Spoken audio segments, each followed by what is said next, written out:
Hello, and welcome to Dream Museum, the quiet little gallery where we collect ordinary objects and give them velvet ropes.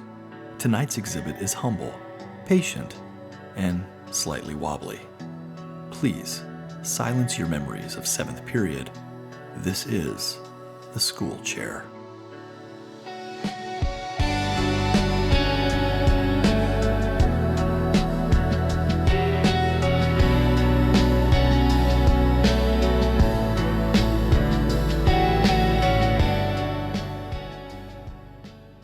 If you picture it, it probably has 4 chrome legs, a molded plastic shell that's kinder to budgets than spines, and a shelf under the seat for mystery gum.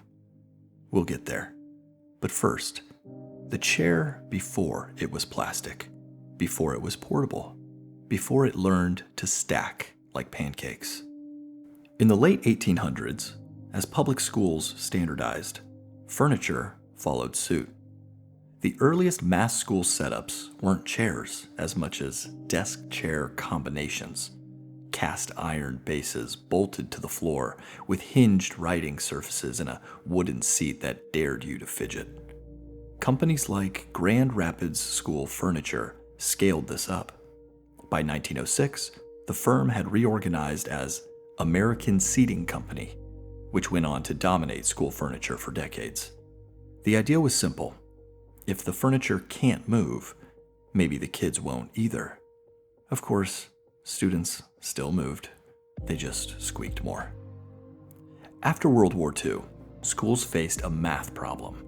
More students, plus multi-purpose rooms, equals furniture that can move. Enter the molded shell chair. In 1950, Charles and Ray Eames launched the first mass-produced plastic fiberglass one-piece chair with Herman Miller. Light, stackable, shaped to actual humans, or at least very polite mannequins. And that wasn't a school chair yet, but it showed manufacturers what a modern seat could be. Fast to make, easy to clean, unbolted from the floor, and mysteriously stylish. It also introduced a new classroom sound, 30 shells sliding across the tile in perfect dissonance. The material that would define the school chair, polypropylene, arrived mid-1950s, thanks to Italian chemist Guido Natta, who cracked the code for making plastic chains line up neatly. That is, isotactic polypropylene. Strong, cheap, easy to mold, and impressively indifferent to grape juice. That discovery earned Natta a Nobel Prize later on. The school chair did not, but it benefited anyway. Meanwhile, in 1950 Los Angeles, Julian Virtue founded Virco Manufacturing Corporation, a company that would quietly become the school chair of North America.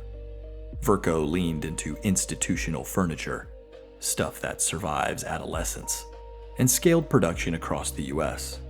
By the early 1960s, Virco introduced what would become their icon, the 9000 series, a tubular steel frame with a one-piece polyethylene bucket shell. It stacked. It lasted. It tolerated being leaned back on, then pretended not to. Since its creation, the 9000 has sold over 60 million units. If you've sat in a United States classroom since the 1970s, odds are you've met one. It's the Honda Civic of chairs, if you will. Not flashy, but it's everywhere, and it starts every morning. A funny truth: classrooms aren't furnished one chair at a time. They're furnished by bid. Districts order thousands, sometimes specifying exact shell colors with names like navy, fleet gray, or sea mist, which is the color of a decision made by committee. Specs include shell material, BIFMA Green Guard certifications, and stack height. The unsentimental math, cost per chair, shipping, warranty, replacement parts, and whether the legs will eat the wax off the floor in month 1. Virco and competitors sell glides like their shoes. Designers call it a waterfall edge. That is, the seat's front lip that curves down to keep from cutting into your thighs. The back flexes a little to follow your spine. Vents on the back keep your back from sticking to the plastic during all manner of standardized tests written by warmer chairs. The frame is tubular steel because solid bar is much heavier. Sheet metal dense, and anything fancier blows the bid. In other words, the chair is ergonomics under capitalism. Just enough comfort to pass inspection and just enough durability to survive Tuesday. And yes, there is always one shorter leg. That's a law of nature, not design. But Verco isn't alone. Legacy makers like American Seating kept evolving from those bolted combos into portable chairs and tablet-armed desks. Others in the space mirrored the same shell plus tube plus stackability formula, swapping materials, colors, and under-seat book baskets to stand out in the bid packet. But no matter the badge, the silhouette is lovingly familiar. The school chair is like handwriting you recognize, even when someone else wrote it. We've seen ergonomic revolutions come and go. Thicker shells, lumbar humps, sled bases for quiet sliding, tablet arms that begrudge left-handers less than usual. Yet the fundamentals keep winning bids. One-piece shell, lower failure points, easy to sanitize. 4 legs, stable, cheap to repair. Stacks high. The janitor loves this. And polypropylene, light, dyeable, and tough. It's the design equivalent of plain oatmeal, underwhelming and somehow eternal. If you could look up Verco's chair resume, you'd see a lot. Years of service, annual fire drills, 2 lunches survived per day, 12 owners per semester, a permanent marker incident, and the slow etching of class of blank into the backrest in hopeful italics.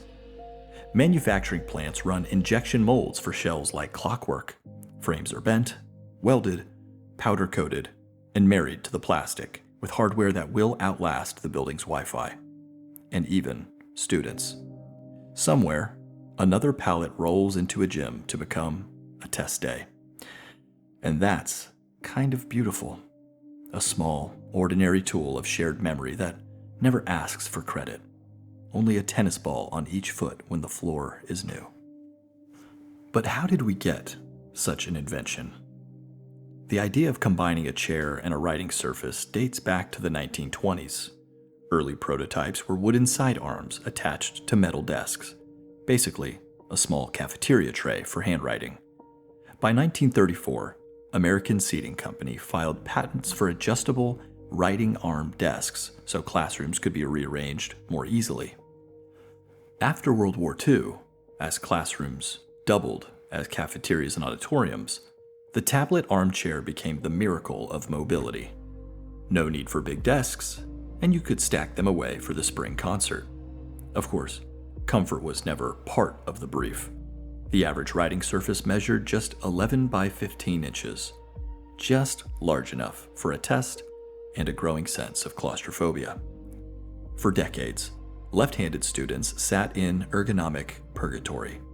That is, until the 1970s. Most tablet armchairs came only in right-hand versions. Schools might buy a few left-hand models per class, usually one, creating a Lord of the Rings situation. The ADA era of the 1990s finally pushed equitable furniture standards, and manufacturers like Scholarcraft and Verco began offering mirror image tablet arms as part of standard catalogs. Even today, the ratio of right to left-hand units ordered by districts averages 9-1. So, statistically speaking, there's still one lucky lefty and 8 disappointed ones in every row. In the 1980s and 90s, ergonomic design entered classrooms the way kale entered lunch menus. Enthusiastically, but briefly. Pilot programs tested height-adjustable desks, tilting seats, and foot rings to promote circulation.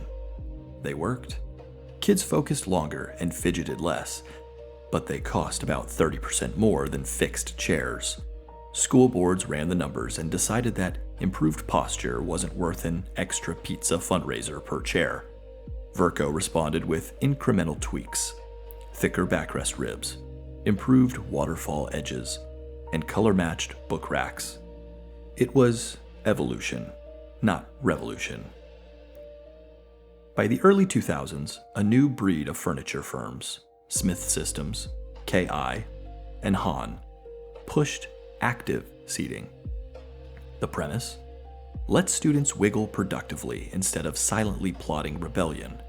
Designs included Zenergy balls, half exercise ball, half chair, 100% comic potential. Learn 2 chairs with swiveling tablet arms. Stools on springs that promised better focus through gentle chaos. Studies from Cornell University's ergonomics lab showed small benefits: better circulation, marginally higher engagement, but nothing dramatic enough to dethrone the classic 4-leg behemoth of a school chair. While shape stayed familiar, the guts did change. In the 1960s and 70s, polypropylene ruled. In the 90s, glass-filled nylon frames for extra strength. 2000s, powder coat finishes replace paint. And in the 2010s, recycled plastic blends, a nod to sustainability and grant language. Modern shells flex 5 to 7 degrees. Legs use 16-gauge steel tested for 800-pound static loads. Glides are nylon-tipped Teflon so they squeak in F major instead of E flat. This is progress, measured in decibels. Today, big districts order chairs through procurement software that tracks serial numbers, replacement cycles, even CO2 emissions per unit. Verco's factories in California and Arkansas use CNC benders and robotic welders to ensure identical frames. Industrial poetry in 4 legs. Each chair ships with a tiny date stamp, so somewhere in the cloud, your freshman homeroom chair still exists as a line item. A bureaucratic afterlife, if you will, for furniture.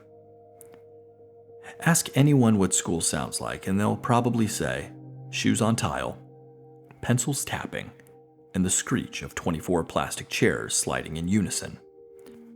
That sound, technically called high-frequency friction resonance, peaks around 2.8 kilohertz, exactly where human hearing is most sensitive. It's the same range as a baby's cry, which explains the teacher reflex to say, "Stop that," in under half a second. Some manufacturers experimented with rubber glides and sled bases to reduce it, but schools found those wore out faster and cost more. So the screech remains.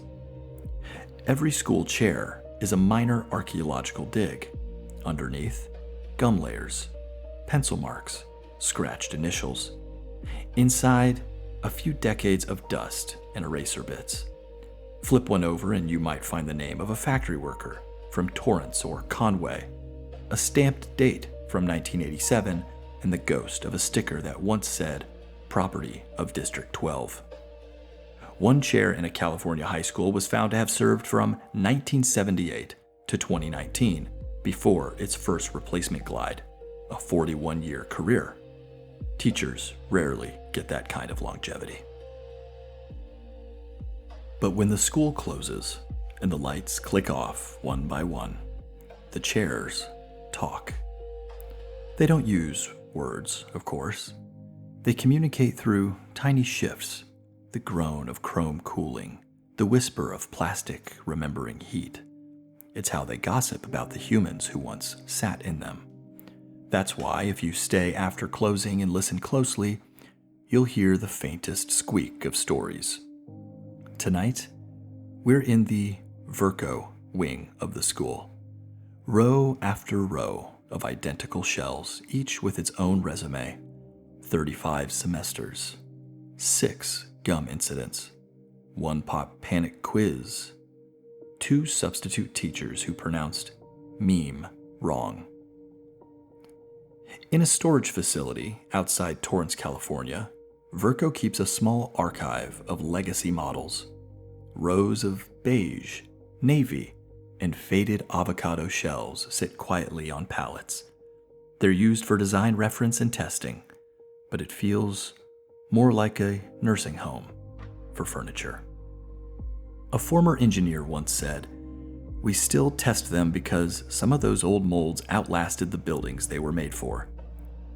That's the most dignified sentence ever spoken of a chair. When schools remodel, surplus chairs don't vanish. They migrate. Auction sites list them by the thousands. Lot number 1482. Used student chairs, assorted colors, no gum guaranteed. They go to church basements, startup offices, garage bands, and city council overflow rooms. One Texas district even shipped theirs to Belize for rural schools. Somewhere in the Caribbean, a child is currently sitting in your old homeroom chair, blissfully unaware it once held your algebra homework. Artists love old school chairs. They weld them into chandeliers, slice them into abstract sculptures, or bolt them together into long communal benches that are somehow both profound and uncomfortable. In 2012, an installation called "The Classroom That Never Graduated" stacked 900 discarded Vercos into a spiraling tower in downtown Chicago. People called it haunting. The chairs called it finally being noticed. Every school has at least one chair nobody sits in anymore. It's in the back corner of the library or behind the band room drum set. Its metal legs are bent just enough that it rocks like a cradle. Teachers move it from room to room, unable to throw it away, as if it's possessed by perfect attendance. There's probably a paranormal explanation, but the practical one is better. That chair survived so much chaos that the building simply acknowledges it as staff. But when polypropylene finally gives up, it doesn't die. It reincarnates. Verco's recycling partners shred the shells, melt them down, and blend them into playground equipment and stadium seats. Meaning, the chair that once held a 10th grader may one day hold 10,000 screaming fans for a home run. That's not just a rebirth. That's an upgrade. Somewhere in an alternate bureaucracy, there's a department of dream chairs, I'm sure. Their job is to manage the afterlife of every seat that ever existed. They likely file paperwork on squeaks, check maintenance logs for empathy, and assign chair reincarnations. Thrones come back as barber chairs. Recliners become waiting room chairs. School chairs, because of their good karma, come back as folding chairs at graduation ceremonies. It's just poetic justice. Those heroes of the classroom finally get to watch their best friends leave. And that's the end of tonight's exhibit here at the Dream Museum. You've wandered through the quiet corridors, past the echoes of hallways and half-remembered lessons, and somewhere between the facts and the silence, you might have found a little piece of yourself still sitting there. The lights go off one by one. The chairs wait patiently for morning, and you can rest now. Good night.